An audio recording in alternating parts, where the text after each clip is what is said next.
anyway, I don't know if that sort of helps explain it. I was trying. I was trying. Yeah. It's just. I think that it's really hard, man. I think it's really hard for me to explain the stuff that I do with my voice, other than just say, man, just try different things and do what's comfortable for you. Because I think everybody's different. I think everybody's voice is different. You know, you've got, besides your voice box and your sinus, it just makes for different things, and everybody's got to kind of figure out their own deal. And even like something as simple as mic technique. Now that may not be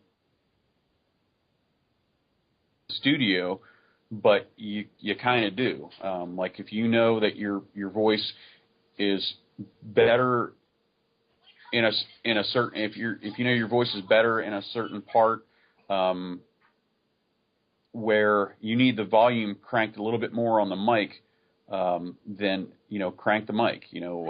Whoever's producing you, if you're sitting there producing yourself or whatever, then crank the mic a little bit and make that mic a little sound like you're like it's right in your voice, or right inside your face. Let that volume work for you, and let the natural nuances in your voice make that sound. And that's something that, again, Jim and I have come to terms with a lot, as far as when he works with me. He knows that's the sweet spot for me, especially like on the ballady stuff, is just to make that mic as hot as possible and just let me kind of feel it and get like all that, those little funky little cracks and pops in your inside your voice, rather than trying to project those things out. You don't get that emotion, man. If you're trying to project it like an opera singer, you don't get that. Well, I don't anyway. I mean, I'm not going to say an opera singer can't get emotional and can't get that emotion out there, but it's a different thing. For me, as like recording, it's a different vibe. And then when I try to produce that stuff live as well, I'm usually really, kind of not eating the mic, but kind of getting in there so people can hear that. And that's because that's the emotion that I'm trying to portray. And so that's another thing, I guess.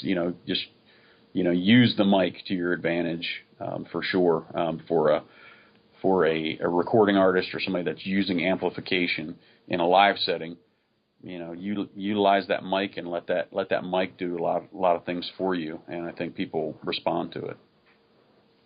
Oh, that's good to hear. Yeah, I actually hadn't thought of it that way. Do you use that for like the lower stuff live too? Do you like have the sound man turn you up or something like that? Because sometimes I've seen some videos where you sing like some of the really low parts, and you actually hear them pretty well over the loud instruments. So do you use that to help out, or do you just kind of like project as much as you can with that stuff, or yeah, well, like the low growly stuff, I can usually pretty much get that. That's pretty loud. I'm barking that stuff out pretty loud for sure. But I try not to crowd the mic. Obviously, I don't want that, because a handheld mic, especially like a 58 or something like that, it sounds nice if you've got some outside, some stuff from the outside kind of going into it as well. But as far as I do definitely try to back off of it if I'm screaming something. And a lot of times,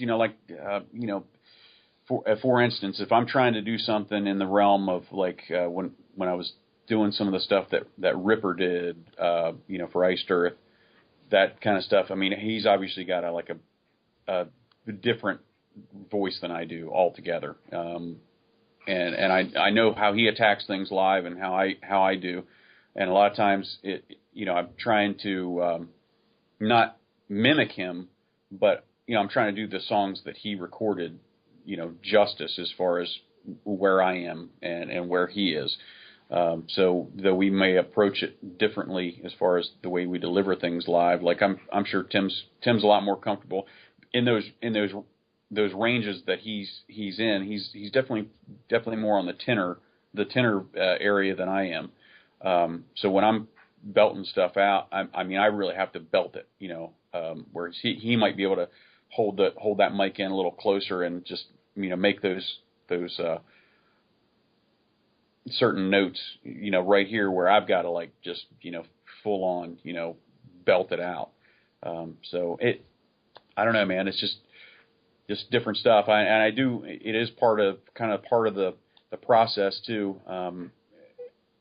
Like kind of relearning how you're going to do something live than how you're doing it in the studio. Like but I definitely try to with the Ashes stuff be consciously aware of, hey, this is what I'm doing here in the studio, but I want to also produce it kind of the same way, because if you listen to stuff that I've done like in Iced Earth, and then you listen to how I delivered it for like Alive in Athens, there's definitely a difference, because, well, you got to think in the long terms in terms of like, well, I'm doing a 2-hour show, and how do I keep the steam going, for 2 hours, and do I approach doing something this way, or do I approach it doing, and so, you end up a lot of times getting a kind of a different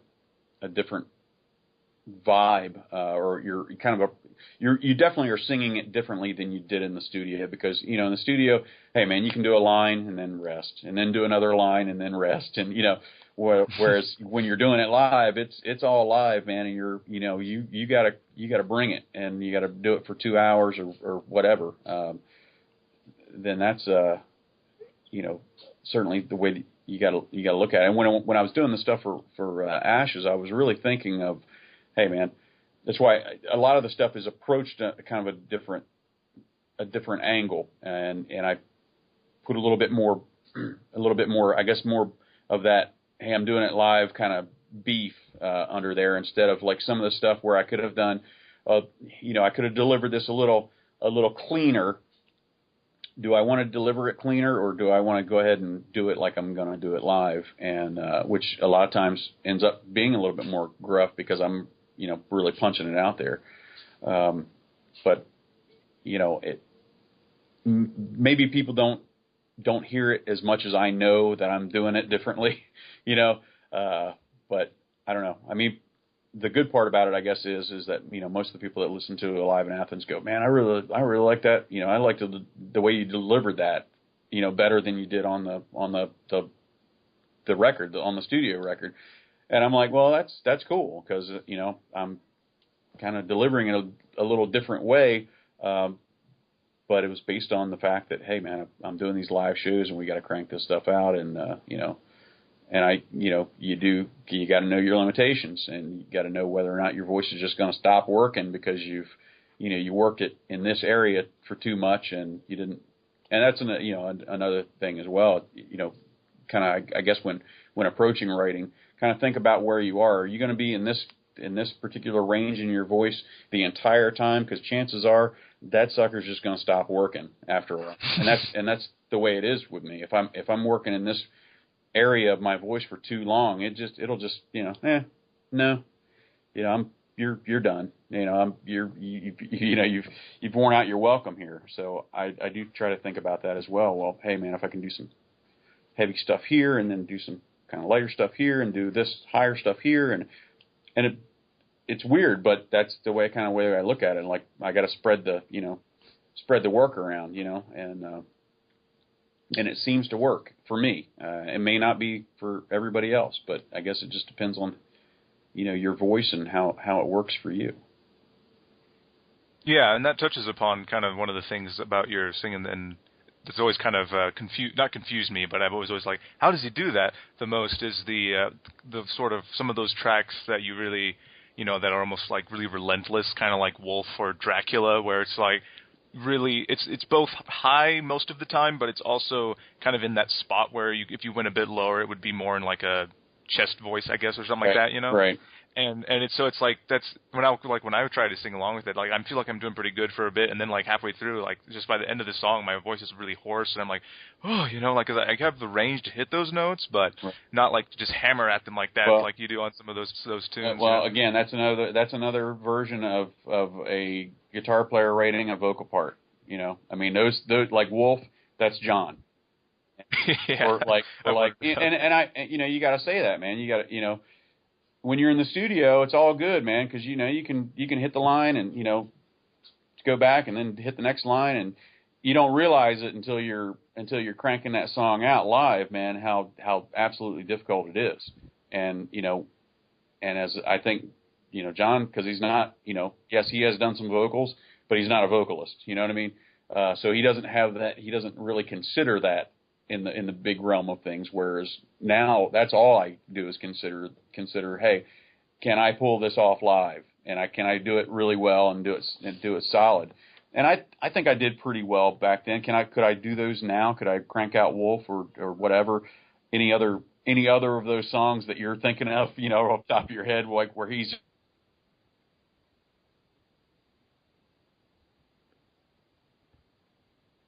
point. That's a really good one to think of. Or even, Dracula, that bit in there, man, where it's like, for two verses and then right into a chorus, and, this really verse and then right into the chorus and then back into a verse, dude, that's tough, man. That's really tough. And am I going to do that to myself? Probably not. Yeah. I guess, there are a couple Ashes songs where it's kind of like that because it has to be, because it's really kind of that feeling of the song and what you're trying to deliver, but not so much. I would definitely try to steer clear of doing that to myself. It's I don't know how to say it, but yeah, that's a good point. I'm glad that you brought that up because that does, yes, it's very hard to do, man. It's like if you don't do it, and I do, and I guarantee I approach that a different way. And man, I wish for one thing, I keep saying I've said it, and I know John said it 100 times. I wish we had recorded. I wish that Century Media would have recorded that tour that we did for Horror Show, because it was like a huge production. We did like 3 sets in the European tour. We had no opening act. We did 3 sets, an hour apiece, with a stage changeover in between. And we did, so like the first one was like the metal thing. We did like the first 3 records, or yeah, I guess we did like the first 3 records in that, and then the next one we did like Dark Saga and Something Wicked stuff, and then the last set was like all Horror Show stuff.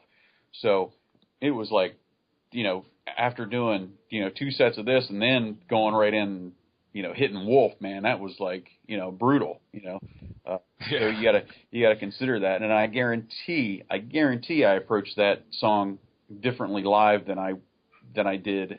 It sounded different live than it did studio, because I was approaching it from an angle of I'm trying to pull this stuff off live, and I got to do it with some form of delivery that's gonna sound good. So again, I wish that stuff was available, because I'd certainly like to hear it, but unfortunately, I guess that will never be. Yeah, I mean, that does sound like a really killer set list, though. That arrangement. It is really too bad that's not captured on video. I mean, I know there's some bootleg stuff, there's on YouTube and things like that, but it doesn't really capture the quality, or like those kind of videos usually don't. Right. Yeah, I think there. Yeah, I have seen something where some of the one of the Greek shows was at least I've seen parts of it, and I don't know if they did the whole.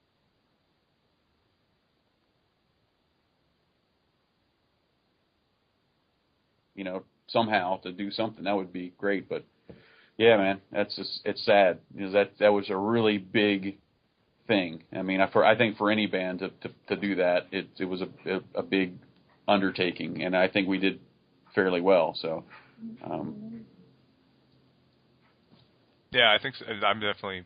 I could imagine it being really cool, but nonetheless, there's always more shows and stuff to happen in the future, I guess, with Ashes of Aries and everything, so it continues to move on, I guess, Absolutely. But But I'm also actually, it's weird. I found on YouTube there's another. Speaking of like uploads and stuff like that, there's actually some stuff from Cauldron.